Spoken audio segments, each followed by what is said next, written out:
de vários campos sobre a obra e vida do Fritz Miller, mas no momento eu me encontro fora do país, então a minha participação vai ser só através do áudio. Agradeço ao Mário Steiner e à Glória Weisheim. Então, a minha participação é mais falar um pouco do meu envolvimento com Fritz Miller. Eu comecei a visitar o Museu do Fritz Miller em Blumenau, na minha residência Blumenau. E nessas idas e vindas eu me dei conta do fato material de documentos, pesquisas e livros publicados sobre Fritz Miller. E na mesma época tinha o projeto Reflora, uma chamada da CNPq para repatriamento de espécies brasileiras do século XVIII, XIX e XX. De imediato eu compreendi que provavelmente o material coletado por Fritz Miller tinha sido enviado para a Inglaterra por causa da colaboração dele com Charles Darwin e que deveria estar no Royal Botanic de Kew. Então, eu comecei a fazer uma pesquisa sobre Fritz Miller, sobre a vida dele, sobre a questão do Fritz Miller como pesquisador no Império, Fritz Miller depois na República, as viagens exploratórias que o Fritz Miller fez, e tudo também me dava a ver que é o caso de Fritz Miller, né? Então, essa questão da colonização e dessa relação entre mata e roça, de alguma maneira refletiu também o que o Bruno Latour chama de redes de colaboração entre periferia e centro. Essas redes de colaboração entre periferia e centro, o Bruno Latour coloca como os cientistas agem à distância, analisando fenômenos que eles não podem estar no local para poder analisar, e como se dá essa relação de uma espécie da natureza sendo coletado e sendo inserido como uma inscrição abstrata nos museus, bibliotecas, que ele chamava de uma inscrição abstrata nesses lugares que são acumuladores de capital de conhecimento.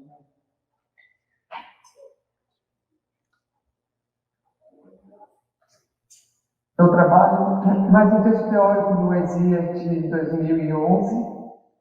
que é o Simpósio de Arte Eletrônica, e tive uma boa aceitação por parte da plateia, principalmente porque estavam interessados nessa relação do período de colonização e dessa troca de conhecimento entre pesquisadores nos trópicos e os centros de pesquisa na Europa. Mas, na época, então, eu percebi que, para mim, como artista, seria interessante para a minha contribuição ser um jardim de Fritz Miller, que eu chamei de um jardim colaborativo de Fritz Miller, que seria essa busca online dos arquivos do Kew, principalmente, das espécies coletadas por Fritz Miller e enviadas para a Inglaterra.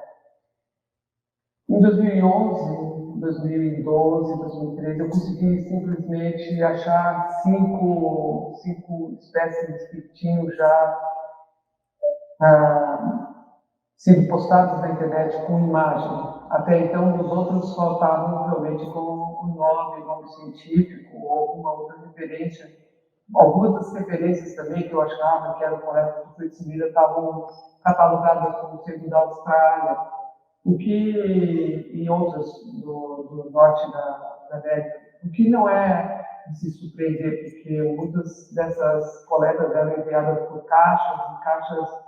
com diferentes destinos, dependendo do viajante, para que essa entrega dos espécimes fosse realizada com sucesso. Então, depois, quando eu fui convidada para a exposição do Victor Meirelles, em 2017, que eu fiz a minha primeira grande exposição sobre o trabalho do Fritz Miller, que eu chamei de Jardim Colaborativo de Fritz Miller, apesar de eu ter deixado como uma uma participação aberta, para que as pessoas pudessem contribuir com as suas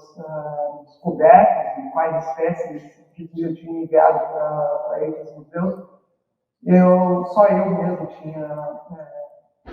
apresentado essas espécies, de 5 exemplares eu passei a achar 205 exemplares. Tenho certeza que hoje, depois do trabalho feito pelo projeto Deflora, de catalogação e de disponibilização das imagens das espécies coletadas por Frank Miller e por outros cientistas brasileiros, de espécies brasileiras, muito mais outros exemplares já estão disponibilizados. Mas o meu trabalho aí, ele se bifurca em 2 sentidos. Um, que é essa questão dos espécimes como inscrição abstrata nos herbários.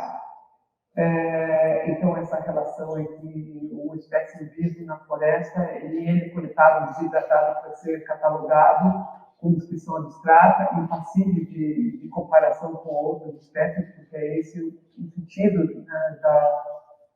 dessas coleções. E o outro foi um pouco essa questão também das redes de colaboração como redes de tecnociência, porque nós sabemos que a relação do Fritz Miller com o Charles Darwin, ela se dá já na fase adulta do Charles Darwin. E o Charles Darwin, jovem de 23 anos, veio com o Beagle a percorrer a América do Sul e o canal de Beagle, que recebeu o nome do navio capitaneado por Fitzroy. Nesses documentos já constavam nas cartas do Charles Darwin que ele tinha enviado várias das coletas dele para o professor dele, Reverendo Harrison, que vai ser o fundador do Museu do Royal Botanic Garden de Kew. Então, a gente, com a relação de pesquisa e de troca, de amizade entre Fritz Miller e Charles Darwin, é como se Charles Darwin estivesse retornando à América do Sul depois de 20 e tantos anos, através do colaborador dele, que era Fritz Miller. Não sei se eu poderia dizer que a gente veria em Fritz Miller hoje um artista, mas é claro que a ciência do século XIX é uma ciência muito diferente do que a do século XXI, e também é muito interessante essa relação, né, entre um estrangeiro que tinha uma formação científica se fixando numa colônia do Brasil Império ainda, e tentando estabelecer essas conexões com outros cientistas de renome fora do país e também com alguns outros cientistas no país, que faziam parte do grupo de pesquisadores do Museu Nacional do Rio de Janeiro. Vão estar sendo cobertos pelos participantes, mas também o meu interesse se deu em voltar, por exemplo, a lugares que a gente realizou pesquisa, como a Gruta dos Macacos, o que ele chamava de Crula Gruta, que é Ribeirão Fresco, em Blumenau, e outros, e me dá conta de que o ambiente, principalmente depois da enchente de 2008, estava bastante deteriorado por causa dos assentamentos temporários, né, de pessoas que perderam a casa. E também essa minha preocupação era mais assim a dimensão de uma homenagem à pessoa homenageada. O Fritz Miller recebeu como homenagem, teve seu nome em trilhas em matas, acho que no estado de São Paulo, e que até então o jardim da casa dele não recebeu a devida atenção. Eu tinha apresentado um PowerPoint para poder mostrar para vocês, mas devido às circunstâncias da internet, a Glória me pediu que eu deixasse um registro de áudio, a minha apresentação está com ela pode talvez mostrar para vocês rapidamente. É um pouco da minha trajetória com projetos que envolvem ciência, tecnologia, em colaboração com outros artistas ou outros programadores. E um vídeo pequeno que eu deixei para ela mostrar é uma apresentação da exposição que eu considero como uma instalação que se chama Entre Vídeos, que está no Museu Histórico de Santa Catarina até final de julho. Lá eu tenho 6 trabalhos em papel, que são fotografias impressas em papel japonês, e trabalhado com aquarela e outros materiais. 2 vídeos que estão dentro de uma vitrine com plantas e uma vitrine grande que tem 205 QR Codes, que são dos espécimes que eu consegui localizar anos atrás no Royal Botanic Garden do Kew. Dos vídeos, um é o Jardim Colaborativo de Fritz Wiener, que foi um vídeo que me deu enorme prazer de fazer, que eu comecei pelas cartas, pelo livro do Zilli, das sementes trocadas entre Fritz Wiener e Charles Darwin, e como eu não conhecia todas as plantas, eu comecei a fazer uma pesquisa na internet e rolando, né, as páginas do Google, e nisso eu salvei essas imagens dessas plantas e depois eu fiz esse vídeo e uma bela tarde, já escurecendo no sítio da Lagoa, eu projetei esse vídeo numa cabana que estava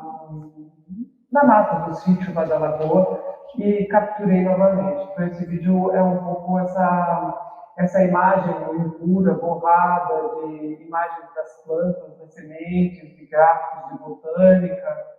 São as várias representações, maneiras de representar esses mesmos espécimes. E, no fundo, você tem um pouco o movimento das folhas do local, agitadas pelo vento. O segundo vídeo eu chamo de herbário, foi o vídeo que eu fiz com as 205 espécies que eu achei na época. E é um vídeo, na verdade, que faz uma câmera muito lenta nas imagens disponibilizadas online. Esse vídeo, para mim, é muito importante porque ele mostra não só a espécie desidratada, mas principalmente os vários caminhos que representam essas disputas de direito autoral sobre essas espécies, justamente quando o projeto de fora tratava do repatriamento das espécies brasileiras enviadas ao exterior. Então, tem aí uma questão de disputa de direito autoral, a gente poderia, talvez, até se referir à ECA 92, pensando nas biopiratarias que foram muito frequentes, né, no passado, de espécies de vários países enviadas para outros locais, e que não sei aos olhos de hoje como é que se daria essa atualização, porque nós sabemos as várias regras alfandegárias que proíbem que espécies sejam coletadas. Agora, por exemplo, que eu me encontro na Austrália, eles perguntam se as pessoas, os passageiros, estão com lama de rio ou de pântano nos sapatos. Quer dizer, isso seria uma questão alfandegária, né, de preocupação de trazer sementes de outros locais e invadir a vegetação local. Mas no Museu Histórico, eu apresento também, junto a esses trabalhos, a essa vitrine, apresento dois livros que estão pensados com plantas coletadas no Sambaqui, Marcela, Pana e outros, que para mim é um pouco daquilo que eu queria passar com essa instalação de vídeos, que é um pouco esse dissecamento daquilo que era vivo, e também a questão do aparelhamento no tipográfico do museu, como que esses espécies acabam sendo hospedados dentro do museu. Né? Então é um pouco o que eu queria também é dessa questão precária, falar um pouco também desse esquecimento, dessa falta de uma coisa mais pujante que possa dar voz a essa natureza na floresta.